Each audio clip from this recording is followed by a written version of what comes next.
I wondered if you could just introduce yourself and say what character you're playing. Sure. Well, I'm Saikat. I'm playing Snug, who's one of the mechanicals. I'm Fionn, and I'm playing.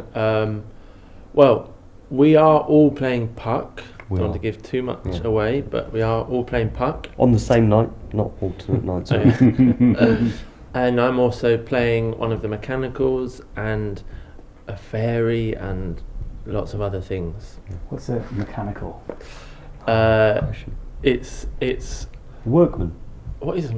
It's like it's a workman. I think it's like the nickname for the group of workmen from Athens. So you've got Flute, who's a bellows mender, Snug's a joiner, I'm playing Snout, who's a tinker, and then there's a weaver, carpenter, and then hard-working, hands-on men.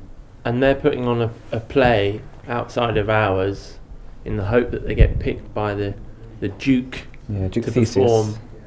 And to perform at his wedding, though. Yeah. So it's like high stakes. And they do. It could be the make and break. Like putting in an art council bid. More paperwork. Just to complete the set, Dave, do you mind just introducing yourself? Just say your name. Yeah, my name's Dave Emmings, and like these guys say, they're playing Puck, Snout, and a character called Philostrate, or Philostrate, who's the master of revels for Theseus. So it comes on at the end and it's like, here's a list of loads of players you can have for your wedding, now you choose.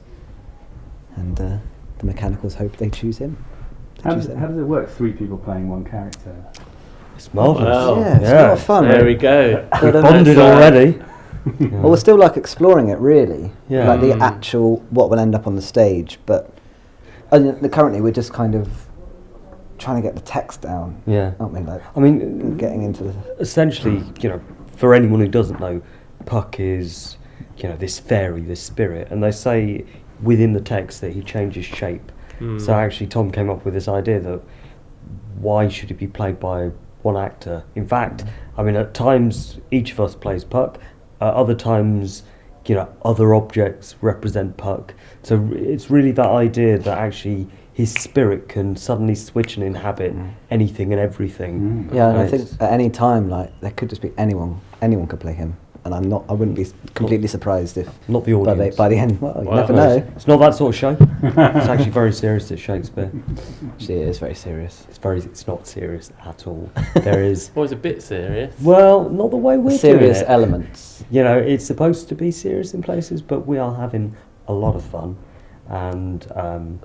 we haven't even spoken about the fairies yet. Oh... Yeah. They're like they're a whole nother level of... They are a whole nother fun. level down. I was impressed when Baz and Adrian from Handspring, in the early months ago in the workshop, it was bits of paper and sticks, puppets. Yeah. Then give them 6 months or longer, and they've made them amazing puppets. Amazing. Yeah, Amazing absolutely puppets. wonderful. Like, so full of imagination, aren't they? Yeah.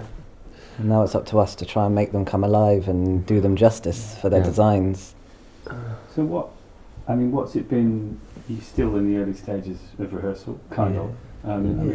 What's it like? I mean, is it stressful? Is it exciting? Is it kind of unknown? Is it mysterious? All of those. I think, all of those. All of quite well. I mean, at the moment, it doesn't feel too stressful because Tom's really good at sort of keeping it quite playful, and actually, just the very fact that the 3 of us playing one character, that's really good fun because it's sort of completely unknown, and it can and does go wrong, but often when it goes wrong you sort of go, oh, that's sort of great, that's really exciting.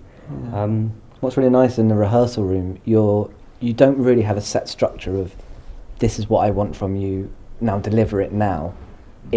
You're allowed to bring things in, you're allowed to mess about, have a laugh, it's okay to laugh, it's okay to make up the lines for a bit.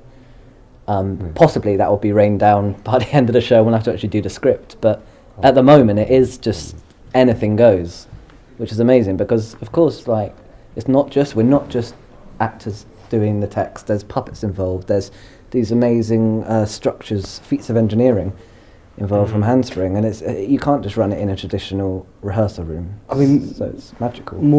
Probably more than anything else, the thing about this show is people are talking a lot about puppets, and they are amazing, and you've got the actors, and there's music, but just the sheer scale of imagination. Like some of the things, you sort of say, okay, here's a puppet, we're going to use this, but there are times when you're using objects which ostensibly aren't puppets, they're household objects, or they're planks of wood, or bits of stone, and actually you're going, okay, look, what would happen if this were alive? And it's almost like going back to being a kid again when you find a pebble and it's like, well, actually this isn't a pebble, it's my best friend, and I'm going to carry. And suddenly you're playing those games again. It's like the wood is alive, and the wood's angry, but now the wood likes you. Thank you very much. Yeah. What's wrong with me? I don't know. It's not me. It's the wood, but it's great. And obviously that leads to a lot of silliness, laughter, unprofessionalism. From you. Yeah. Anything to add, Fionn? It's going to be a great show.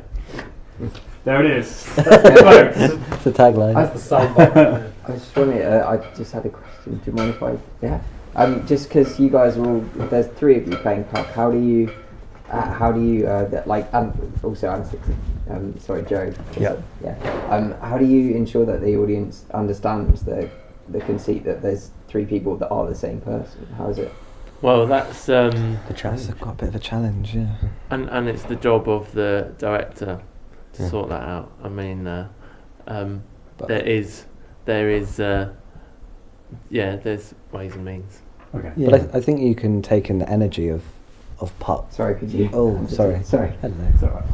I think it's tricky, but you can take in the energy of Puck between the 3 of us, between the 4 of us, but between the whole cast, because he is the one at the centre who causes the mayhem, who messes things up, who puts the potion on the wrong person's eyes.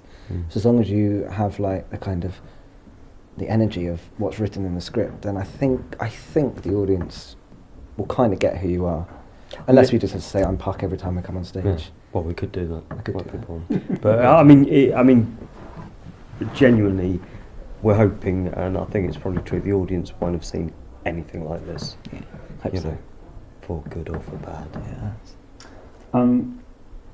Some slightly more frivolous questions. I wondered if you could tell me the last dream that you had that you remember. Well, I've just finished another show here, where I did a lot of flying. So I've been having a lot of flying dreams, where you're just sort of free, and you have that moment when you're in bed where you go, "Ugh!" And actually it's like, I've actually thought I was flying. Actually, do you know what that is? That's when your muscles relax. It's like a release. Is it? And yeah. That's interesting. Yeah. Yeah, can you put that on remind me the like NHS website. Yeah, well, in case people are curious. I think the last thing I remember having is not really a set story of a dream or something, or actual things that happened, but I just remember lying in bed, quite similar actually, lying in bed, and every part of me was rock solidly kind of tense, and so much so I couldn't open my teeth, I couldn't open my mouth, I couldn't unclench my fists. And I was lying there, and I swear I wasn't in the dream anymore. I had woken up, and I was still like, "Oh God, I can't move. How am I going to get out of this?" And I thought, maybe this is the end. Maybe I'm stuck like this. But then I relaxed, and Wow. I got supple again. What do you think it meant? Gee, I don't know. Maybe I'm just, too stiff. Need to stretch more. Who knows? A lot of rage. Not a rage. A lot of rage about.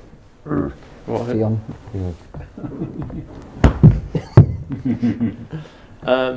I don't know. Worst nightmare for you? Well, I mean, the thing is, what I was talking to Naomi upstairs. Naomi Cranston was also in the show. Helena. I find that dreams tell you a lot about how you're feeling and what's going on for you, and so, I mean, I find them quite personal. And telling. So if I have a dream, I try to remember to log it and to be able to think about it the next day. So yeah, I guess I like to keep them for myself. If that's okay. Saikat, any nightmares? Any nightmares? I think it's probably something a lot of actors gone through, but I'm sure I must have had dreams, nightmares where you come out on stage and you suddenly feel your mouth going dry, palms getting sweaty, and you go... And you're naked. And you're naked. No, I wouldn't mind that. That'd be like a dream. That'd be a good dream. A good dream. That'd be a good dream. Like, way! No, sort of more... I don't know what I'm about to say. What am I about to say? The hands. Yeah. The mouth. Mouth, hands, mouth, and lack of words. Yeah. But that might be a memory. Thank you very much. Is that all right? Yeah. Do you need to get any kind of... Just get close-ups and such? Just a couple of really quick... Yep. You just go and ask questions. Um, Trying with the camera. So these are just kind of some silent cutaways, or... Yeah. Yeah, we won't use the audio from them at all. It's just a case of keeping your mouth moving and stuff like that. So if you could speak to Joe, that'd be awesome.